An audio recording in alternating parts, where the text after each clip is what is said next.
Assembly ఆవరణలో పూలే విగ్రహం ఏర్పాటు సాధనకై రేపు ఇందిరా పార్క్ వద్ద ఎమ్మెల్సీ కల్వకుంట్ల కవిత దీక్ష చేయనున్నారు. ఇందిరా పార్క్ వద్ద దీక్ష ఏర్పాట్లను Telangana Jagruthi united Phule front BC సంఘాల నాయకులు పరిశీలించారు.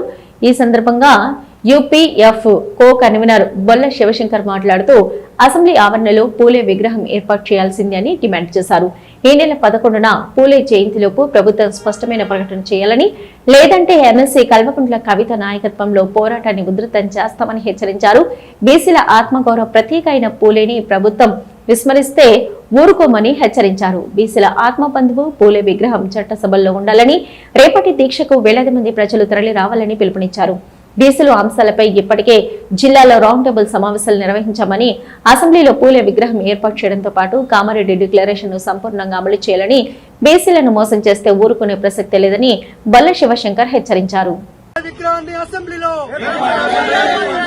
ఏర్పాటు చేయాలి. మహాత్మా జ్యోతిబా పూలే విగ్రహాన్ని అసెంబ్లీలో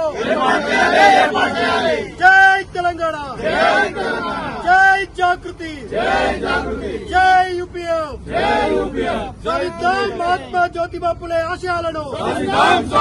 బీసీల ఐక్యత, బీసీల ఐక్యత. బీసీల ఆత్మీయ బంధువు కవితమ్మ గారి నాయకత్వం, బీసీల ఆత్మీయ బంధువు కవితమ్మ గారి నాయకత్వం. మహాత్మా జ్యోతిరావు పూలే అసెంబ్లీలో విగ్రహం పెట్టాలనేటువంటి దీక్ష చేయబోతున్నాం. ఇందిరా పార్క్ దగ్గర మరి ప్రభుత్వం బింబకు చేసినట్టుగా ఇంకోవరకు కూడా చెల్లించకపోవడం కూడా మరి బీసీ సంఘాలకు, మరి ప్రజా సంఘాలకు కూడా ఆవేదనతో మరి రేపు జరగబోయే దీక్ష కూడా పెద్ద ఎత్తున ప్రజా సంఘాలు పాల్గొంటాయి. మరి జనవరి 21 2024లో మరి స్పీకర్ని కలిసి విగ్రహం ఏర్పాటు కావాలని తెలంగాణ జాగృతి అధ్యక్షురాలు, వ్యవస్థాపాధ్యక్షురాలు శ్రీమతి శ్రీ కల్వకుంట్ల కవిత గారు మరి ఆ ఆధ్వర్యంలో మరి ప్రజా సంఘాల, కుల సంఘాలు అందరం కూడా మరి ఇప్పటి వరకు సభలు, సమావేశాలు ఎన్నో చేసినాం. ఇప్పటికి ప్రభుత్వం కూడా స్పందించలేదు.